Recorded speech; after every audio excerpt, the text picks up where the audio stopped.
Selamat siang pada Ibu dosen beserta rekan sekalian. Pada siang hari ini, saya akan mempresentasikan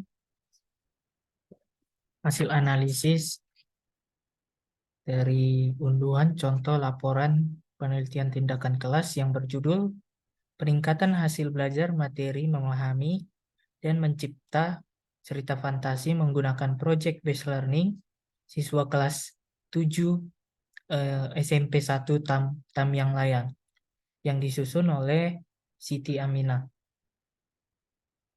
Nah, sebelumnya perkenalkan saya William T. Suturus dengan NIM 2203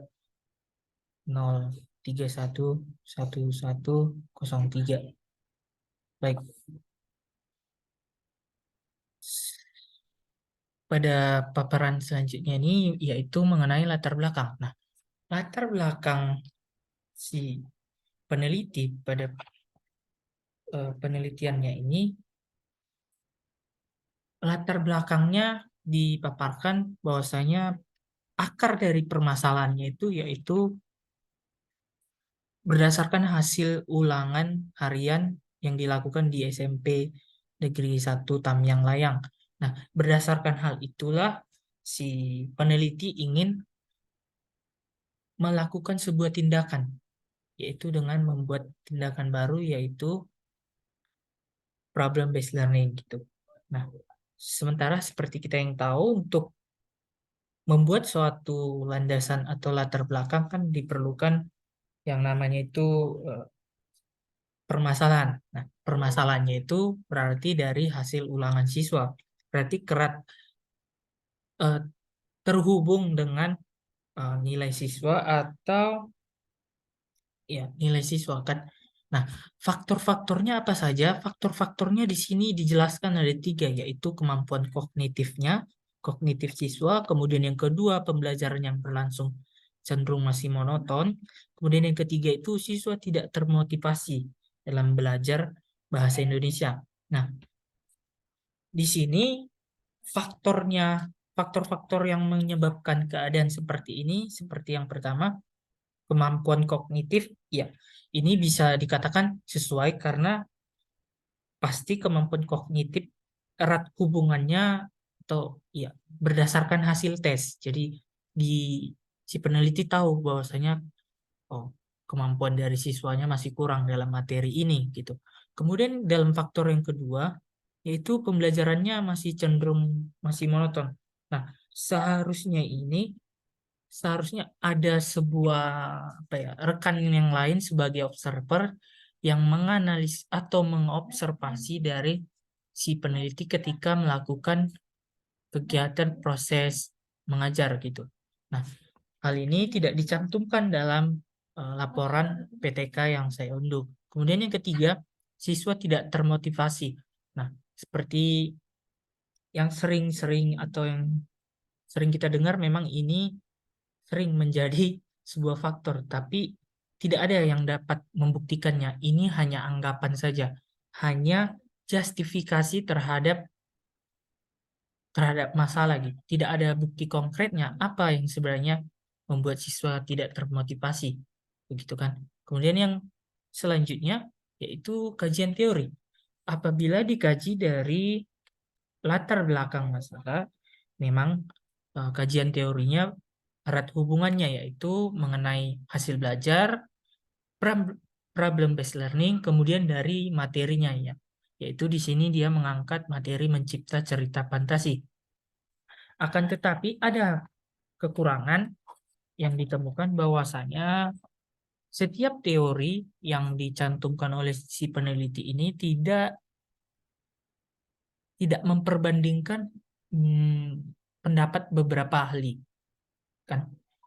Karena seperti kita tahu dalam mengkaji sebuah teori, selain erat hubungannya dengan permasalahan, diperlukan sebuah teori yang pertama yang relevan, kemudian yang mutakhir. Di penelitian ini kurangnya tidak ada beberapa pendapat ahli gitu, seperti yang dipaparkan di sini. hanya satu menurut Sujana tahun 2012, tidak diperbandingkan lagi dengan pendapat yang lain. Begitu pula dengan problem based learning-nya.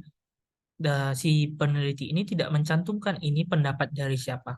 Kemudian yang materi mengenai mencipta cerita fantasi juga tidak dicantumkan mengenai apa saja atau ini pendapat siapa saja gitu.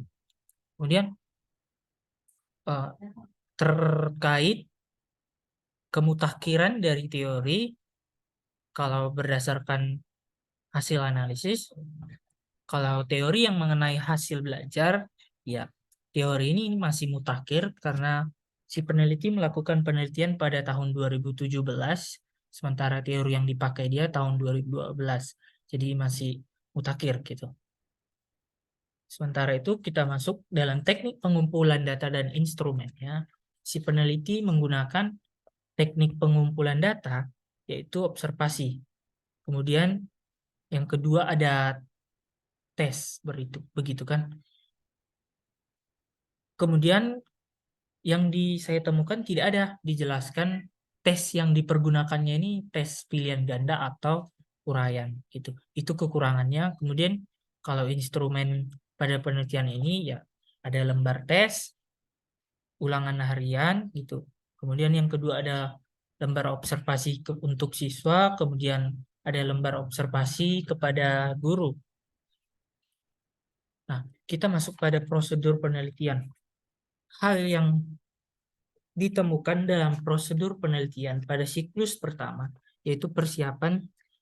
Seperti biasa, persiapannya itu ada rancangan pembelajaran yang mengenai problem based learning, kemudian si guru juga membuat sebuah LKS atau lembar kerja siswa, kemudian ada mencantumkan atau membuat sebuah lembar observasi itu, kemudian yang terakhir itu ada membuat sebuah tes gitu. Pada tahap pelaksanaannya itu kegiatan pendahuluan, kegiatan inti, dan kegiatan penutup. Di kegiatan pendahuluan seperti biasa, yaitu menyapa peserta didik, dan sebagainya. Kemudian kegiatan inti di sinilah yang dilakukan tindakannya, berarti tindakan yang menggunakan sebuah model pembelajaran problem based learning. Kemudian dari kegiatan inti, ya pendahuluan kegiatan inti. Nah, kemudian ada tahapan observasi, yaitu di sini peneliti mengobservasi yang pertama hasil belajar siswa, kemudian aktivitas siswa ketika dilakukan model ini bagaimana. Kemudian yang ketiga itu aktivitas guru, apakah sesuai dengan prosedur atau langkah-langkah dari problem based learning atau tidak. Nah, seharusnya kan di sini diperlukan sebuah rekan atau kolaborator lain yang mengobservasi guru, namun tidak dicantumkan dalam penelitian ini. Itu menjadi kekurangan pada tahap observasi. Kemudian pada tahap refleksi dicantumkan di siklus 1 memang ada kekurangan yang ditemukan. Yang pertama, siswanya itu tidak fokus dalam mengerjakan LKS. Jadi ada beberapa lembaran LKS yang tidak terjawab. Kemudian yang kedua, siswanya itu banyak gangguan-gangguan lain seperti siswanya menjadi bermain-main gitu. Yang ketiga, penulis mencantumkan satu atau dua kelompok tidak mampu menjawab pertanyaan yang dipertanyakan oleh guru maupun rekan siswa yang lain gitu. Nah, dijelaskan pula bahwasanya tahap refleksi di siklus pertama karena ada sebuah masalah itu maka dibuat rencana perbaikan. Yang pertama rencana perbaikan yang dilakukan yaitu 3 orang siswa atau menugaskan 3 orang siswa pada setiap kelompoknya itu untuk menulis sebuah hasil kegiatan agar semua LKS-nya itu dapat terisi. Jadi sudah dibagi tugas-tugasnya gitu. Kemudian yang kedua, guru memberikan penjelasan lebih detail terhadap materi. Nah, namun sayangnya pada siklus 2 tidak ditemukan apa yang telah diutarakan pada rencana perbaikannya. Di kegiatan refleksi siklus 1 tidak ditemukan rencana perbaikan di siklus 2-nya. itu yang menjadi kekurangan dari prosedur penelitian yang dibuat oleh peneliti. Tidak adanya rencana perbaikan pada siklus 2. Padahal di siklus pertama sudah dicantumkan apa saja yang akan dilakukannya, namun setelah dianalisis tidak ditemukan. Itu menjadi kekurangan dari prosedur penelitian. Kemudian yang terakhir yaitu mengenai teknik analisis data. Nah, untuk teknik analisis datanya dia menggunakan teknik analisis data kuantitatif yang mempergunakan teori dari Ari Kunto pada tahun 2012. Ini mutakhir karena perbedaan dari penelitian dengan teorinya hanya berbanding 5 tahun. Jadi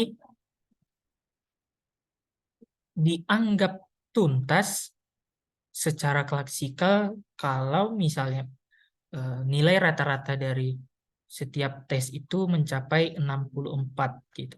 Ini dikutip berdasarkan pendapat Ari Kunto. Jadi kalau misalnya nilai rata-rata yang ditemukan pada setiap siklus sudah 64, berarti kegiatannya itu sudah berjalan atau ada peningkatan sebanyak. Jadi kalau misalnya 64 atau di atas 64 berarti sudah ada 85% dari siswa yang sudah mampu gitu. Nah, di sini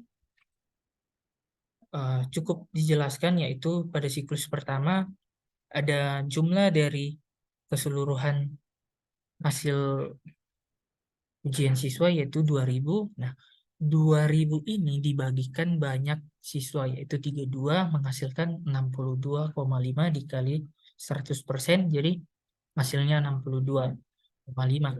Kan 62,5 ini belum atau tidak sesuai dengan pendapat Ari Kunto itu, yaitu kan harus 64, maka dianggap besarannya itu 85%. Jadi pada siklus pertama ini dianggap tidak tuntas, maka dilakukan siklus kedua. Nah, siklus kedua ini ditemukan ada peningkatan, yaitu sebanyak 67,8. Artinya sudah sesuai dengan teori yang dipakai oleh peneliti, yaitu sudah lebih dari 64. Berarti ada peningkatan dari siklus pertama dan siklus kedua. Baik, demikian presentasi yang saya sampaikan. Apabila terdapat kesalahan kata maupun pengucapan, saya minta maaf. Selamat siang, terima kasih.